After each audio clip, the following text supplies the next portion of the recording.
इस्लामाबाद पश्तूनख्वा मिली अवामी पार्टी जे सरबराह ऐं सदारती चूंडुनि में अपोज़िशन जे उम्मीदवार महमूद ख़ान अचकज़ई चयो आहे त सदारती चूंडूं सुठे माहौल में थियो।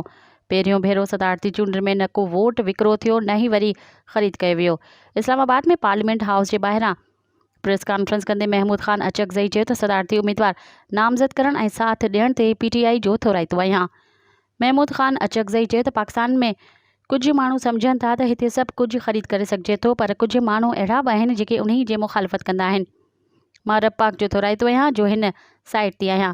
मुल्क में नए दौर जी शुरूआत थी आहे। ख़रीद ऐं विकिरो कुझु न थियो आहे। ख़ैबर पख्तूनख्वा में PTI जे समूरनि उम्मीदवारनि पंहिंजी पार्टी जे उम्मीदवारनि खे वोट ॾिनो। पंजाब में बि ईअं थियो आहे। मज़ीद ख़बरनि ऐं तफ़सीलात लाइ विज़िट कयो असांजी वेबसाइट www.awamiNewsHD.com ऐं ॾिसंदा रहो अवामी न्यूज़ HD।